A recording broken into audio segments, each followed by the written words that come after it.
Danger Dolan. The year is 1991, the golden age of 16-bit gaming. The original Nintendo may have been the start, but the Super Nintendo dominated the 2D gaming market with an iron fist. So let's take a look at 10 of the most successful and well-remembered titles on the platform, starting as always with number 10. So Super Mario RPG was developed late in the SNES lifespan, and it was developed in a godlike union between Square the company and Shigeru Miyamoto, who of course created Super Mario Bros., The Legend of Zelda, Donkey Kong and Starfox, whereas the devs over at Square were the masterminds behind JRPGs like Final Fantasy titles. So this union gave birth to a game that was essentially a mix of Super Mario World and Super Nintendo Final Fantasy titles.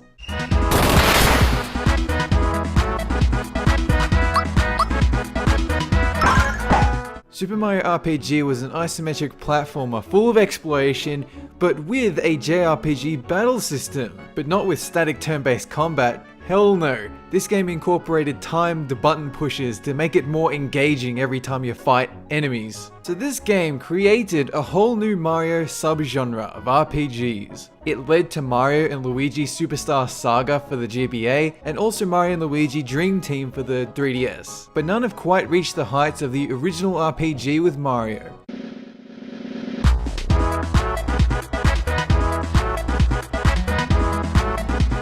And now moving on to number 9. Starfox was one of the biggest games to use the Super FX chip, which meant you could have polygon graphics on the screen. The gameplay might look choppy nowadays, but at the time it was absolutely mind-blowing. There wasn't much story in the game, and most characters just talked with blooby bloop blops. But that really didn't matter because the gameplay was extremely good.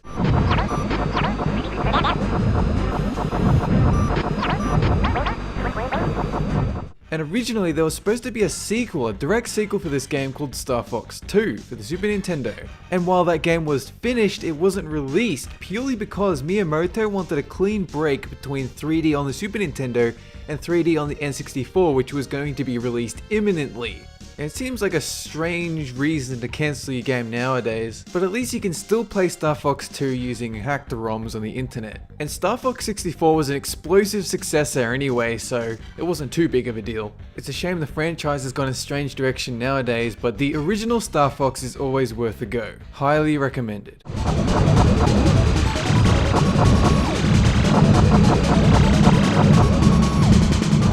And now let's move on to number 8. While a lot of franchises were making the transition from the original Nintendo to the Super Nintendo with only minute improvements, Megaman X took a gigantic leap in terms of graphical and gameplay improvements. If you take one look at the box art, you can see Mega Man is just brimming with all kinds of enhancements to his armor. But when you start the game, you only have the standard blue suit. It shows that as you play, you're going to get visual upgrades. Not to mention, very quickly in the game, you're introduced to Zero, who is way stronger than you. And it gives you a goal to shoot for. I'm going to get upgrades so I can be as cool as Zero.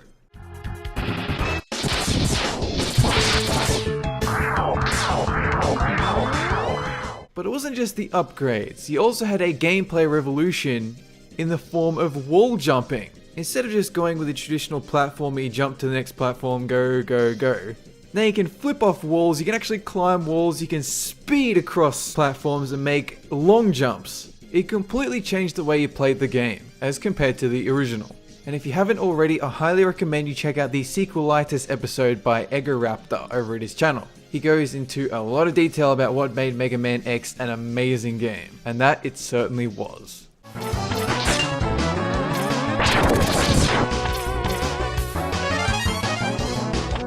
And now let's move on to number 7.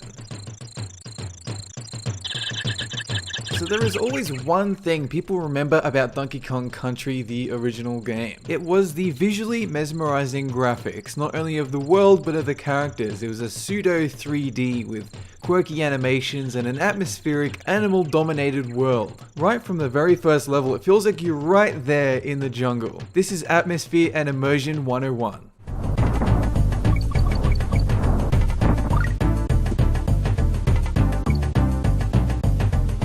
He also had co-op gameplay and level variety, and the developers Rare, it put them on the map and they went on to create GoldenEye and Conker's Bad Fur Day. But my favorite part of the game has nothing to do with the gameplay or the graphics. It is the music. This is the same composer that did Battletoads. His name is David Wise. And apart from the very first level's song, the best track is the King K. Rool song, which quickly goes from a cheery pirate theme to a deep, intense drum boss beat.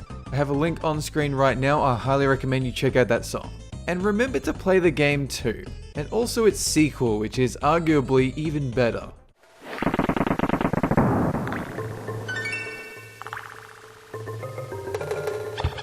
And now we move on to number 6. So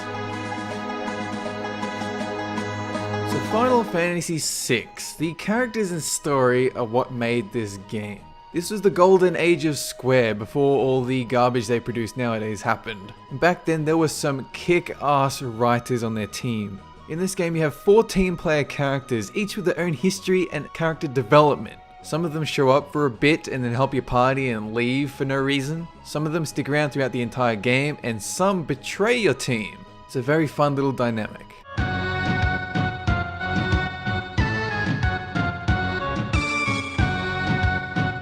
It also has a great villain, the Final Fantasy rendition of the Joker called Kefka.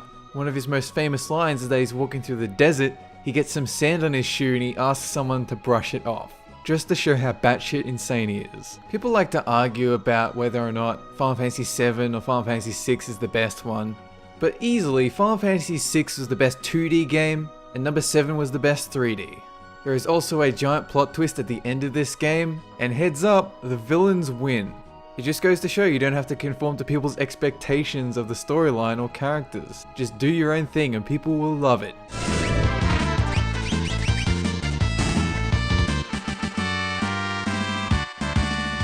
And now we move on to number 5. So Super Mario World was a sequel to Super Mario 3, which is no easy task. It was also a launch title for the Super Nintendo. Now, as you would expect with any launch title, it wasn't exactly revolutionary by any means. But that's not to say it wasn't any less amazing than Super Mario 3, and it did introduce a few new things.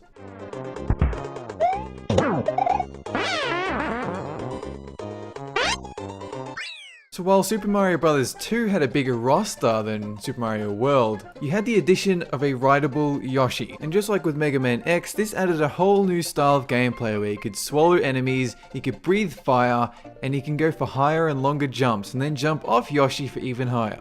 So if you were to combine Super Mario World with the Super Mario All-Stars package, which includes the original trilogy from the Nintendo, it's safe to say that kids of that generation got to experience a lot of Super Mario Bros. And this was the peak of 2D side-scrolling Mario.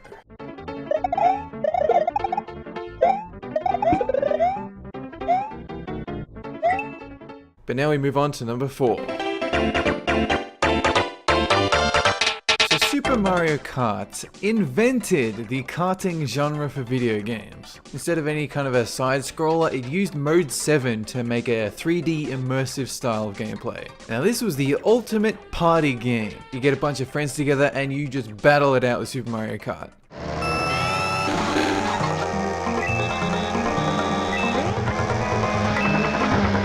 While technically this was a racing game, it was more combat oriented in the vein of Twisted Metal. And it was also accessible to a lot more people because it had a lot of fun characters that were instantly recognizable, it had bright tracks, and it had slick gameplay. It was like the fun, casual, accessible racing equivalent of Starfox, and it gave birth to so many sequels that keep topping each other. It also turned into one of my favorite franchises of all time. And that, ladies and gentlemen, is why it appears on this list. It's a damn good game.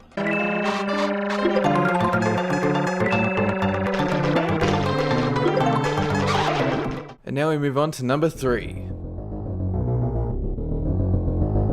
So if you thought the original Metroid was good, this one blew it out of the water entirely. This title featured non-linear gameplay and a map system that would become a staple of the series. It had amazing weapons, it had amazing power-ups, and a super satisfying control scheme.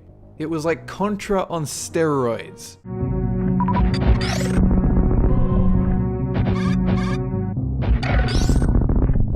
But But the best part of the game, arguably, is the creepy atmosphere. It enhanced everything from the original. It was like a mix between Ridley Scott's Alien and playing with a super badass player character harkening back to Boba Fett from Star Wars. And while it didn't exactly create the horror genre, it definitely inspired games that had a very creepy environment, very lonely space station or Mars colony, something like Dead Space. And this is easily one of the most polished Super Nintendo titles and most satisfying to beat.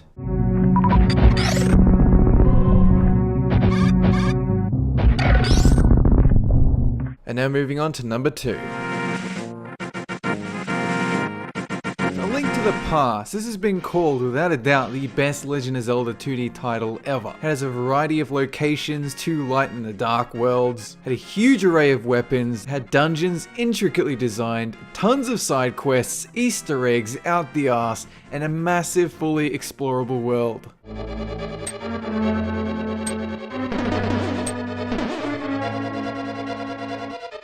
It improved and revolutionized everything from the first game while keeping the basic formula intact that was served as the template for the rest of the games. And just like Donkey Kong or Super Metroid, it is super immersive, very atmospheric. And it is a long game. It actually takes you quite a while to beat if you really don't know what you're doing. This game was lovingly crafted. You can tell the developers really put their heart and soul into this. And because of that, it is a super fun game.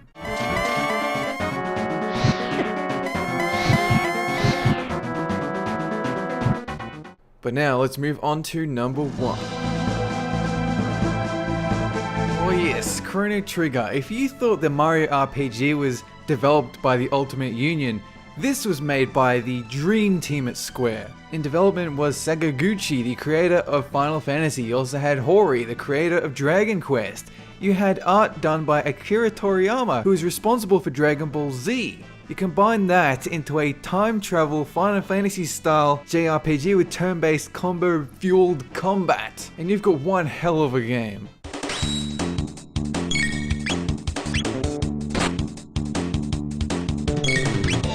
I don't even care if you're not into JRPGs, you need to play this game all the way through at least once in your lifetime.